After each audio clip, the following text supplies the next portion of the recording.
Bonjour, je m'appelle Stéphane Gillet, je suis historien, conférencier en histoire de l'art et docteur en philosophie. Je vais vous parler aujourd'hui d'Henri IV, le Vert galant.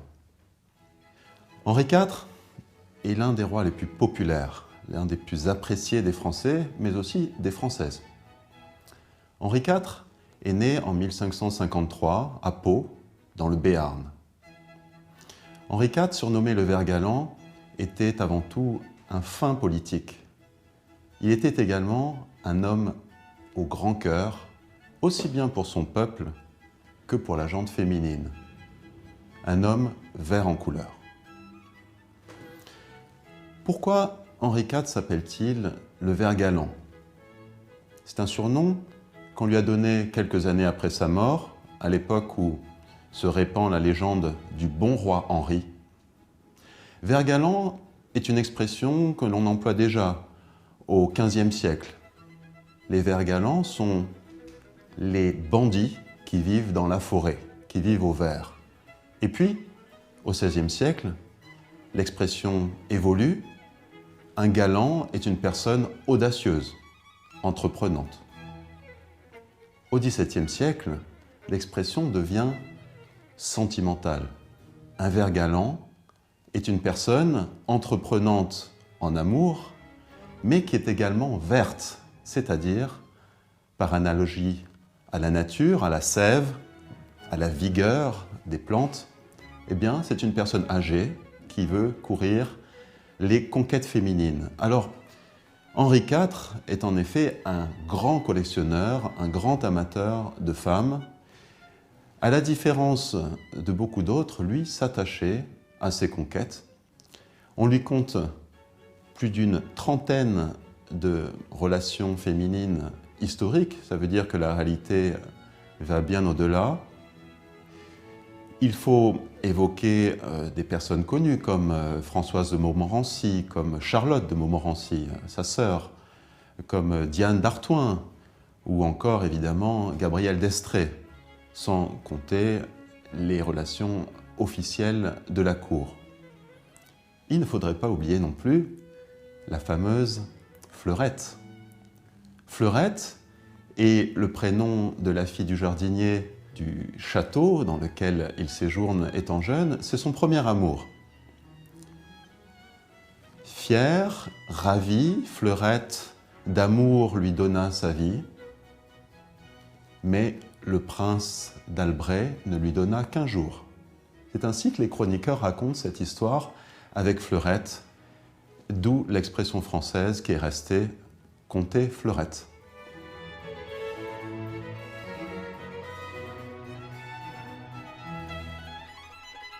Henri IV est né au château de Pau, c'est-à-dire dans le Béarn. C'est le premier roi de la lignée des Bourbons, c'est-à-dire des descendants directs de Hugues Capet, par son père, François de Bourbon. La mère d'Henri IV est Jeanne de Navarre, la fameuse reine Jeanne, ou Jeanne la troisième. Jeanne est une femme très pieuse qui est séduite par le calvinisme, c'est-à-dire la branche suisse du protestantisme. Elle veut pour son fils, Henri, une éducation pieuse également, mais ce qui importe davantage au grand-père d'Henri, c'est une descendance, ce qui permet à celui-ci, lorsque Henri naît, de faire un marché avec Jeanne en lui disant « Vous nous donnez un roi, mais ce roi est à nous. » En effet, c'est le roi de Navarre, le futur roi de Navarre. Le grand-père d'Henri est tellement content qu'il le baptise à la façon béarnaise, c'est-à-dire qu'il va lui frotter les lèvres à l'ail et lui faire respirer du bon vin. Lorsque l'on connaît l'histoire d'Henri IV, son goût prononcé pour les produits du terroir, pour les bons vins, bonne cuisine et bon vin sont le paradis sur terre, d'après lui. Et lorsque l'on connaît aussi sa réputation de puanteur, c'est une malodeur, comme on disait à l'époque, qui effrayé certaines demoiselles, mais il avait un tel charme que ça compensait évidemment cet aspect repoussant. Toutes les femmes qu'il a rencontrées disaient qu'il sentait l'ail. Alors, était-ce une prémonition de lui frotter les lèvres à l'ail à la naissance? Toujours est-il que cette habitude va être ancrée et tous les descendants des familles de France vont être baptisés à cette mode de l'ail et du vin, une prémonition gastronomique, jusqu'au dernier des Bourbons. Henri IV, comme le veut son grand-père, va être élevé au contact du peuple. Pour une naissance royale, il fallait un berceau royal. Le grand-père d'Henri, également lui-même Henri de Navarre, lui offre une carapace de tortue qui va lui servir de berceau et qui est encore exposée au château de Pau. Et puis, le grand-père d'Henri, le futur roi de Navarre, encore prince d'Albret, va décider qu'il faut parler les dialectes de son peuple, c'est-à-dire le béarnais. Il joue avec les enfants de son âge, les paysans, ce qui lui vaudra le sobriquet plus tard, le sobriquet dénigrant de Catherine de Médicis. Il se fera appeler le paysan des Pyrénées. Ce qui ne choquait pas Henri le moins du monde. Alors Henri suit une éducation évidemment dans la lignée de sa mère devenue protestante, mais également avec les velléités de son père de l'initier à la foi catholique. Henri est tiraillé par ces deux religions, il va en changer plusieurs fois tout au cours de sa vie. Lorsque Charles IX accède au trône de France, le père du futur Henri IV décide de l'emmener à la cour. Durant quelques années, Henri va apprendre à connaître ses cousins germains, ceux de son âge, qui vont être tous successivement rois de France. Charles IX, François d'Anjou, et puis également le futur Henri III. Tous s'entendent parfaitement, mais à la mort du père d'Henri IV, Jeanne de Navarre, la reine Jeanne, décide qu'ils reviennent en pays gascon. Alors, c'est l'époque des tiraillements religieux. Depuis la réforme de Luther, la France est déchirée entre protestants et catholiques. C'est le troisième grand schisme chrétien après la formation de l'obédience orthodoxe en 1056. Lorsque Henri IV revient au pays béarnais, il va suivre une éducation humaniste. C'est le retour de la Renaissance avec la découverte des grands philosophes. C'est l'époque des encyclopédistes précoces, c'est-à-dire qu'on a des maîtres qui vont être décisifs dans l'éducation de Henri IV. Aussi bien en matière d'éducation religieuse, culturelle, que d'éducation belliqueuse, c'est-à-dire l'art de la guerre. Dans ce domaine, le maître d'Henri IV est Coligny, Gaspard de Coligny, le fameux amiral de Coligny, qui l'emmène sur les champs de bataille, notamment à Jarnac, et là, Henri IV connaît ses premières victoires.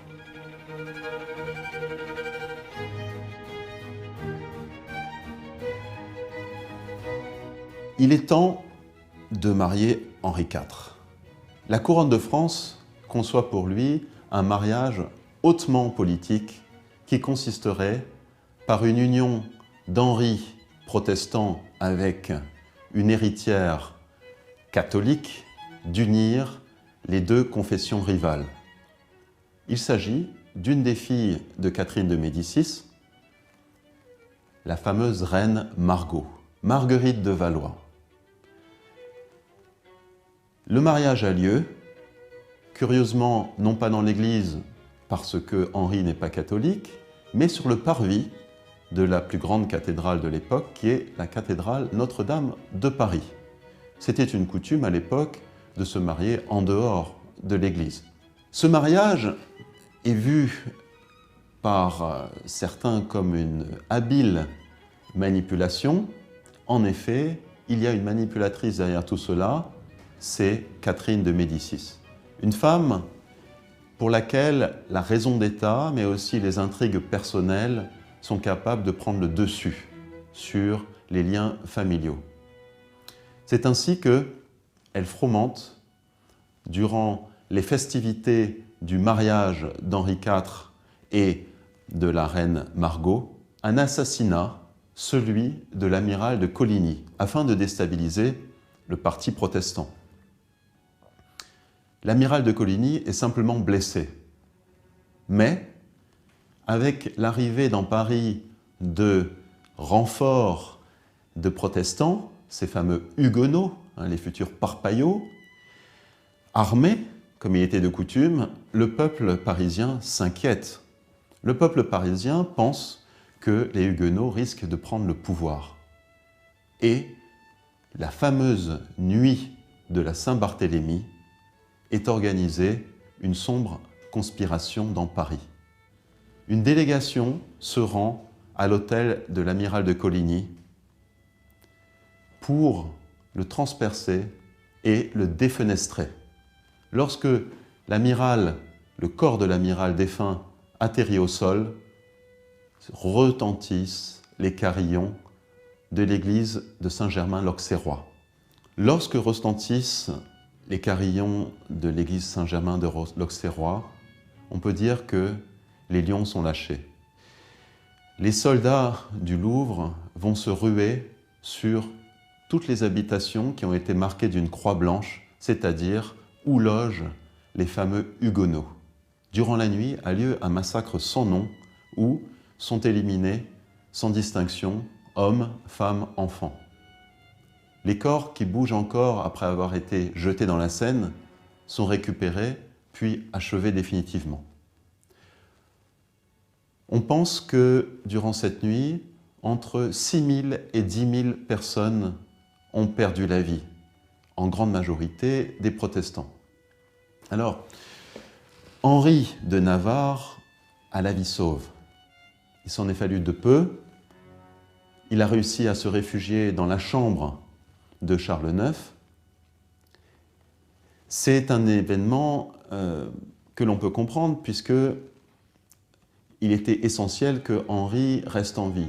Henri est très intelligent, il comprend que sa peau est en danger, il va essayer de tout faire pour sauver sa vie. Et il va adopter un comportement parfaitement hypocrite. Il va être prisonnier, retenu à la cour, comme garant de cette parité protestant-catholique.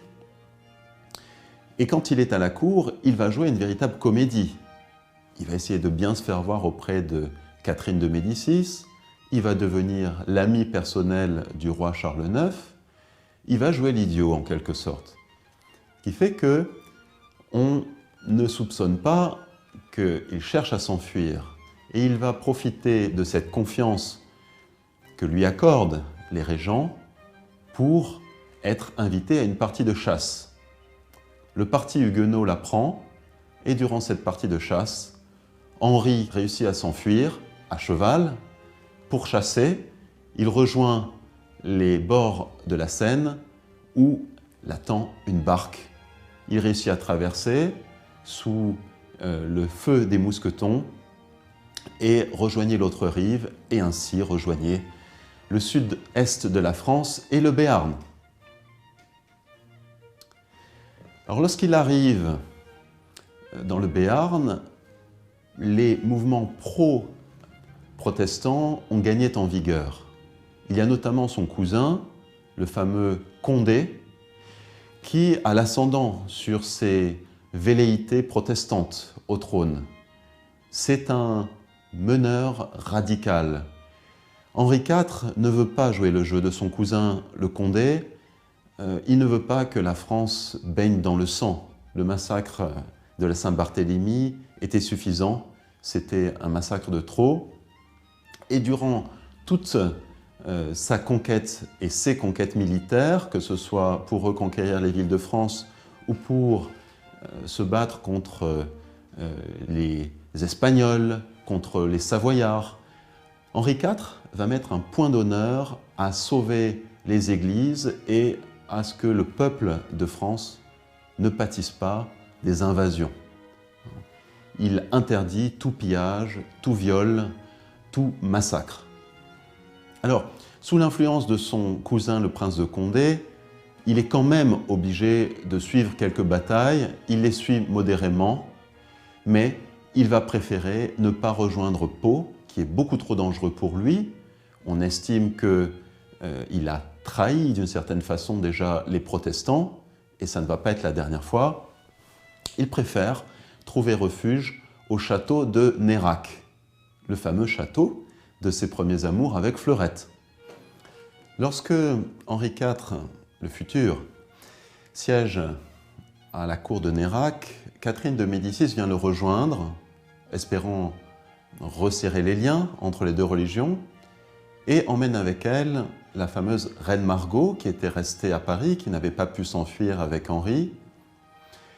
Et durant cette période, va se développer une atmosphère très particulière dans cette région huguenote, c'est-à-dire que la reine Margot, Marguerite de Valois, va imposer un style de romantisme, de jeu, de cour et donc de courtoisie qui n'est pas du goût des protestants beaucoup plus sévères.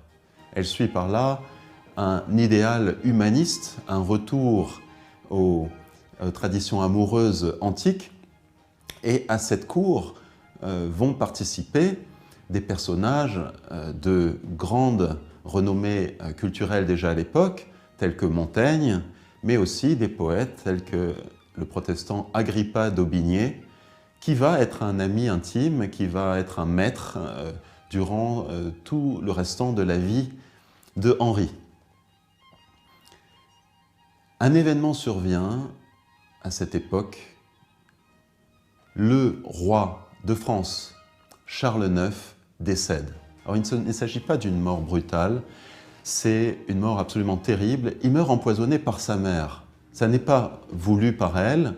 Elle cherchait à empoisonner Henri en lui ayant proposé un livre empoisonné de cyanure. C'est malheureusement le fils de Catherine de Médicis, Charles IX, qui va feuilleter les pages. Il est obligé de mouiller son doigt pour tourner les pages et ça lui est fatal puisqu'il ingurgite du cyanure, ce qui le fait mourir à petit feu. Il va mourir dans d'atroces souffrances, avec les pores de la peau qui saignent. Ça, on peut le voir dans les différents films qui ont été tournés sur Henri IV. Lorsque survient la mort de Charles IX, Henri va retourner à la cour. Il va y retourner parce que on le pressent pour successeur futur de la couronne de France, même s'il reste encore les deux frères de Charles IX. Alors c'est aussi l'épisode des oppositions de la famille des Guise avec le fameux duc de Guise, qui est le chef du parti radical catholique, qui constitue un obstacle important à Henri. Et à cette époque, trois événements vont survenir, trois événements importants. D'abord, l'assassinat du duc de Guise, c'est un revers de Henri III, le roi de France à l'époque, qui s'était d'abord allié avec lui contre Henri, et la légende raconte qu'à ce retournement politique, Henri aurait eu la moitié de la barbe grisonnante en une nuit. Alors, l'assassinat du duc de Guise va permettre un relâchement du climat contre les protestants. Les conquêtes de la France se poursuivent, mais un événement décisif va être le siège de Paris. Le peuple de Paris est affamé par le siège que mènent Henri et son cousin, mais Henri refuse de gouverner un peuple affamé. Il va donc lever le siège, mais pour lui c'est une victoire dans l'image qu'il va donner au peuple français. Et puis le troisième événement est un événement tragique. Le troisième des frères rois de France, Henri III, qui menait un siège de Paris avec Henri de Navarre, est assassiné à son tour, assassiné par le moine fanatique catholique Jacques Clément. Alors, il ne meurt pas tout de suite, il meurt après quelques jours, mais il n'a pas de descendants, et c'est ainsi que Henri, qui est le prince héritier légitime, peut demander la couronne de France.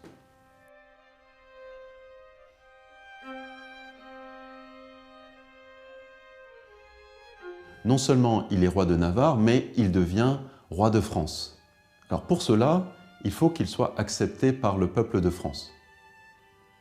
Cela se fait en plusieurs étapes. Il faut reconquérir les villes importantes du royaume, et sa réputation de clémence, sa réputation d'homme solide et humain est fort appréciée dans les villes fortes qui vont tomber une à une, non pas par les armes, mais par le ralliement à Henri IV. Toute la Touraine, Le Mans, Tours, Poitiers, toutes ces villes se rendent, elles ouvrent volontiers leurs portes. Et il faut aussi citer l'épisode de Ivry en 1590. C'est la fameuse bataille que remportent les troupes de Henri. Henri, avec son casque emblématique et son fameux panache, son plumeau blanc, c'est la bataille dans laquelle il aurait dit « Si vous perdez votre bannière, alors ralliez-vous à mon panache blanc et vous me trouverez au plus vif de la bataille. » Alors, des phrases comme ça ont beaucoup marqué les esprits, et c'est aussi ce qui a permis à Henri IV de gagner le concours, non seulement des grands princes protestants, mais aussi de bon nombre de catholiques. C'est à cette époque aussi qu'il rencontre le grand amour de sa vie, Gabrielle d'Estrées. Gabrielle d'Estrées est très connue par une toile de l'école de Fontainebleau où on la voit représentée nue, on ne lui voit que le buste, à côté de sa sœur. Elle tient entre ses doigts la bague qui symboliserait la bague de reine qui lui a été promise par Henri IV, elle ne deviendra jamais reine, alors que sa sœur tient entre ses deux doigts l'un des tétons de Gabrielle. Cela symboliserait la naissance qui vient d'avoir lieu. Plusieurs enfants sont nés entre Henri et Gabrielle. Mais le fond sombre et la couleur pourpre des rideaux de cette toile de l'école de Fontainebleau présagent déjà les morts et les intrigues qui vont suivre. Alors en effet, Gabrielle compte beaucoup pour Henri. C'est une conseillère, c'est une confidente, et c'est elle qui va avoir l'intelligence de pousser Henri à adopter la religion qui va lui permettre d'unir son peuple et surtout de conquérir le cœur des Parisiens, de conquérir leur foi.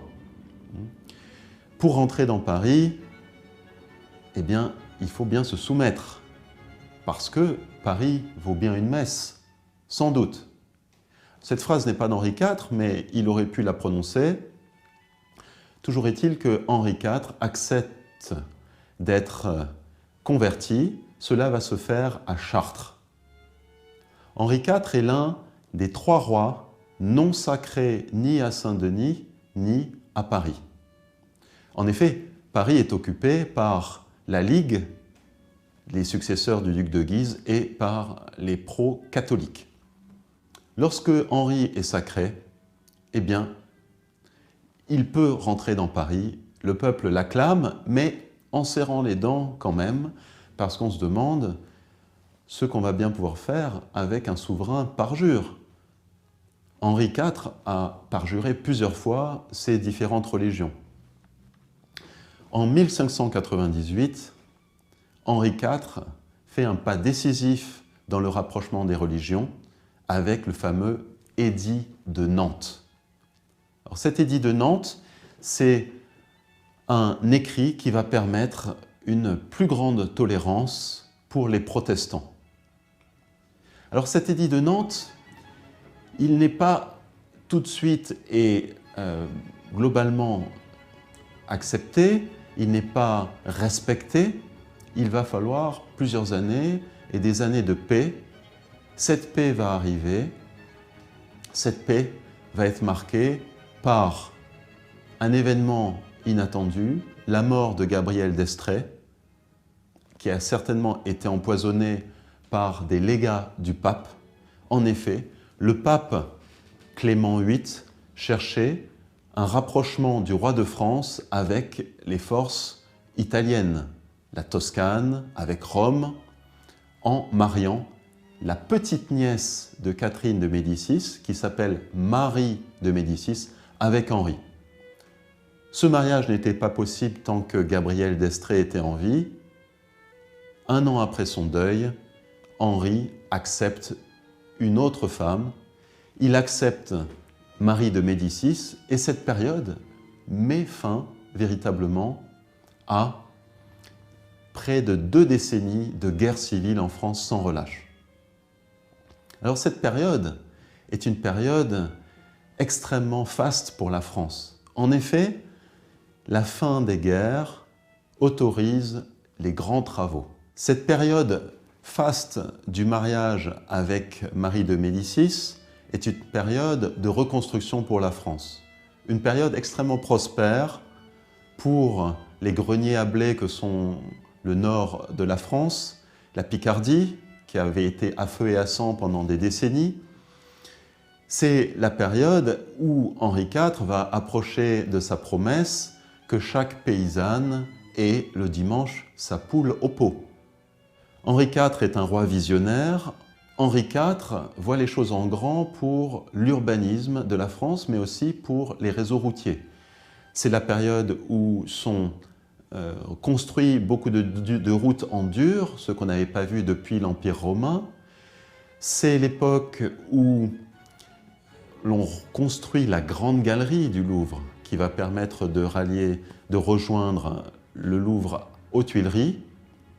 C'est également la période des constructions emblématiques encore aujourd'hui pour Paris, en particulier le Pont-Neuf, qui avait été commencé sous son prédécesseur, le Pont-Neuf qui n'est pas le pont le plus neuf, qui n'est pas non plus le 9e de Paris, mais qui à l'époque est le plus récent. Et sur ce Pont-Neuf se trouve justement la fameuse statue équestre du ver galant.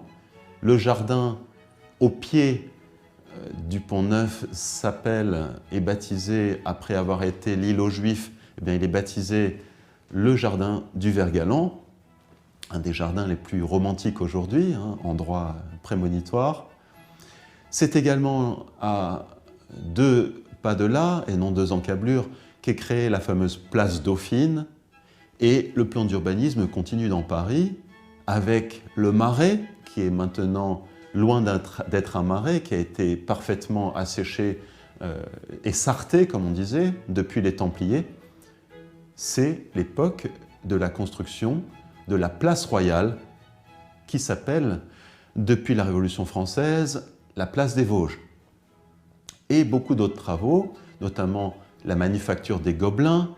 C'est aussi la période où l'on replante et l'on plante des milliers de mûriers dans les Cévennes huguenotes, ce qui va faire la fortune de Lyon plus tard, avec les canuts lyonnais, c'est-à-dire les ouvriers de la soie.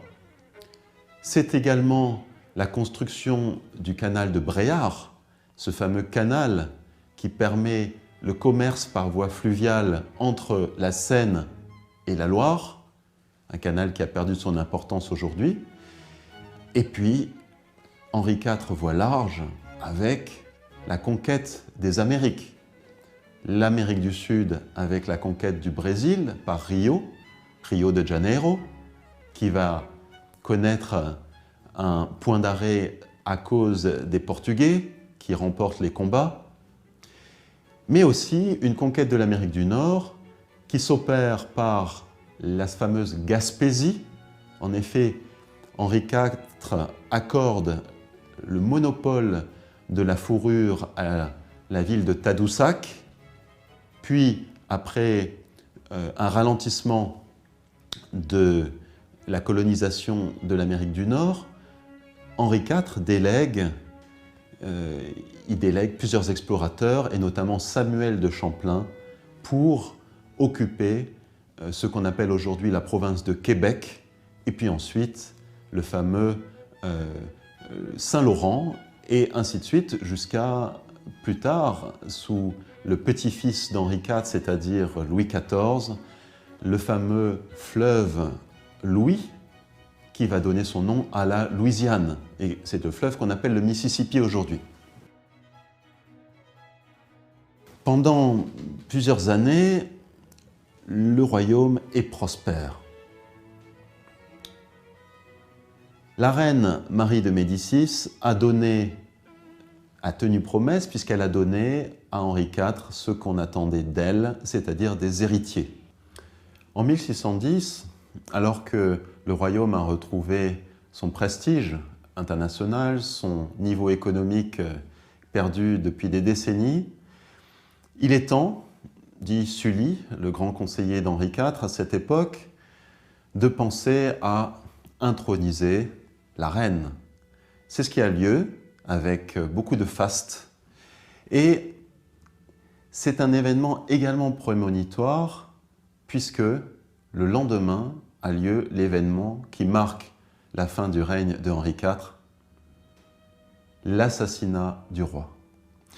Cet assassinat a lieu alors que le carrosse du roi est bloqué rue de la Ferronnerie, c'est-à-dire juste derrière les halles actuelles et de l'époque déjà, par un fanatique, François Ravaillac. François Ravaillac lui plante un pieu dans le cœur. On pense à l'époque, d'après le procès-verbal de la séance de torture notamment, qu'il s'agit d'un acte isolé d'un fanatique. Les recherches historiques récentes prouveraient qu'il s'agit plutôt d'un complot. Alors qui était derrière ce complot? Probablement la reine Marie de Médicis elle-même, avec d'autres intrigants italiens et du parti pro-catholique. C'est ainsi la mort du roi le plus apprécié des Français. Le roi laisse un héritier, c'est le fameux dauphin, le père de Louis XIV, qui s'appelle Louis XIII.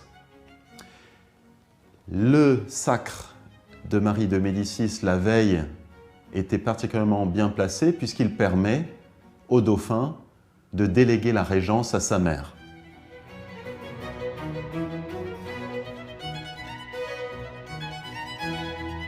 On pourrait penser que l'histoire d'Henri IV s'arrête là, mais c'est une histoire encore pleine de rebondissements. Alors,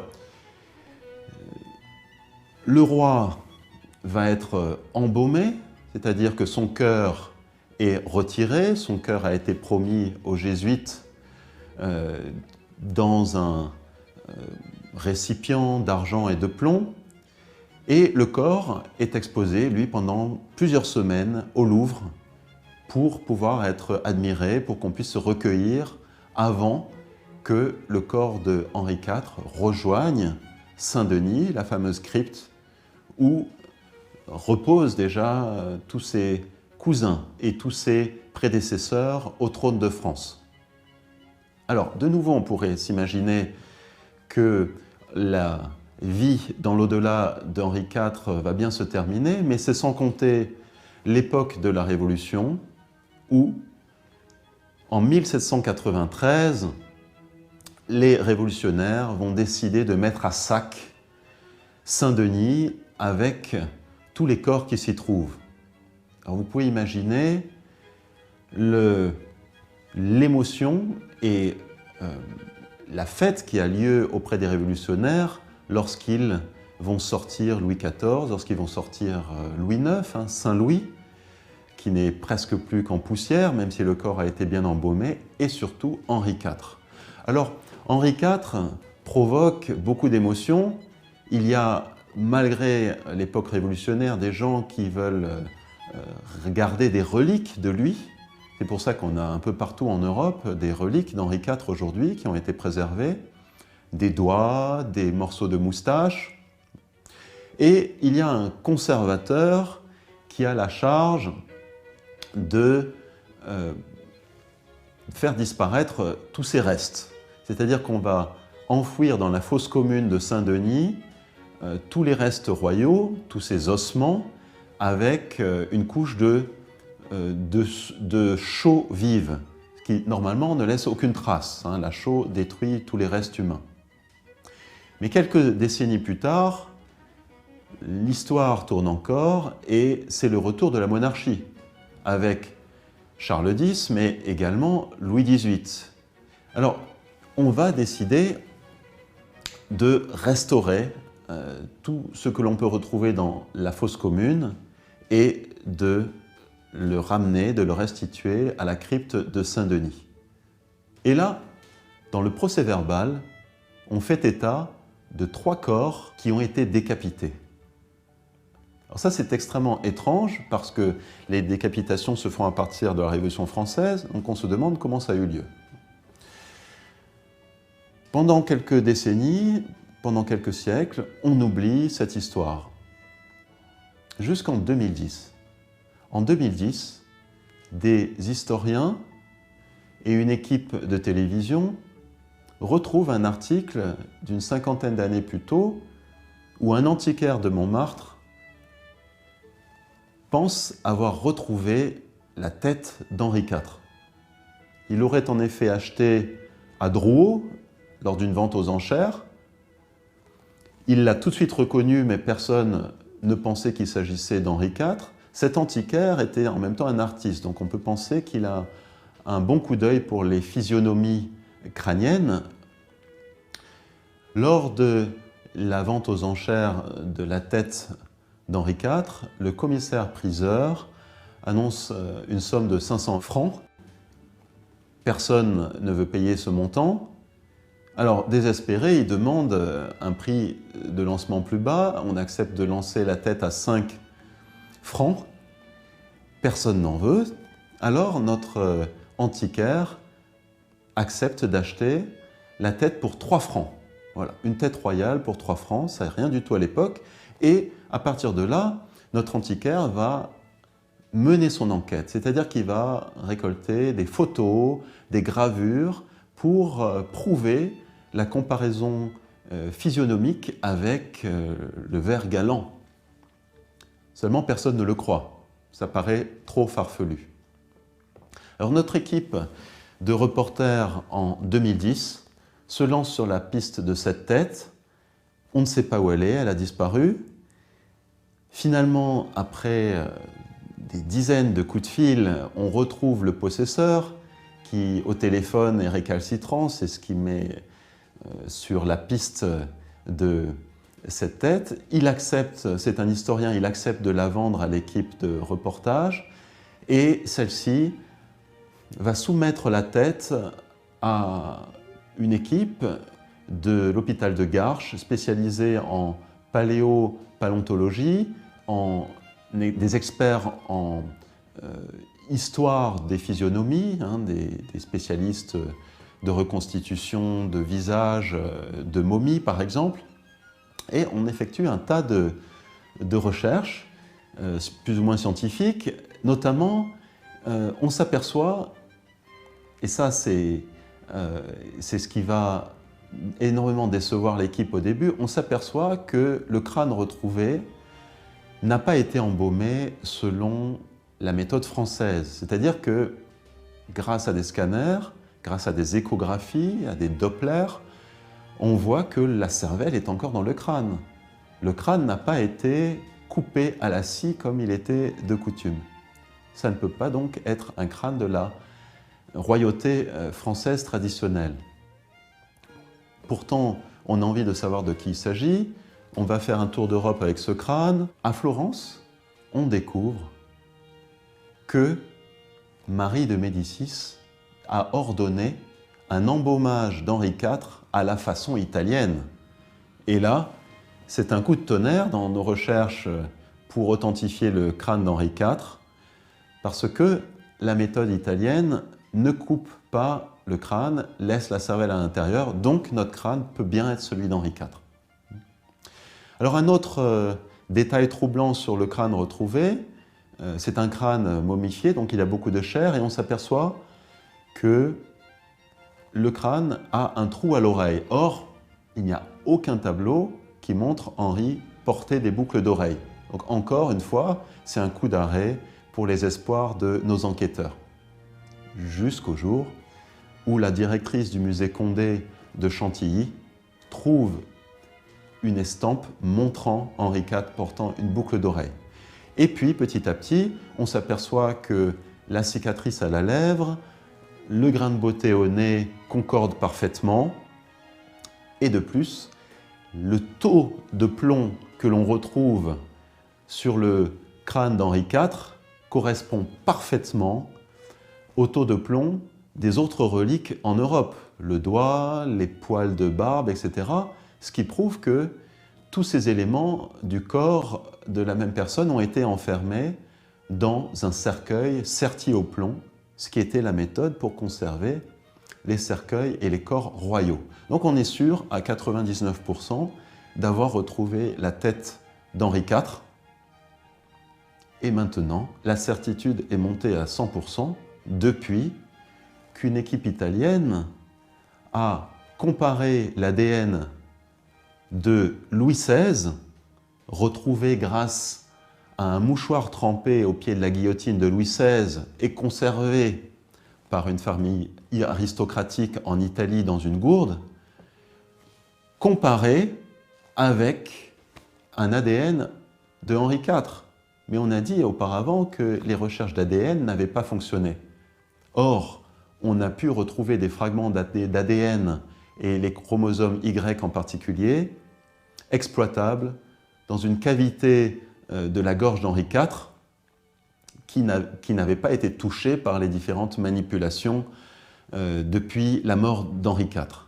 Alors, Henri IV maintenant a retrouvé sa place auprès de ses aïeux et ça a même permis aux spécialistes de la morphologie, en particulier les créateurs de statues de cire du musée Grévin, grâce à l'analyse morphologique du crâne et également les logiciels de la gendarmerie nationale dans les intrigues criminelles, de reconstituer un visage absolument fidèle en 3 dimensions du bon roi Henri. Je vous remercie pour votre attention et j'espère vous retrouver pour une prochaine conférence.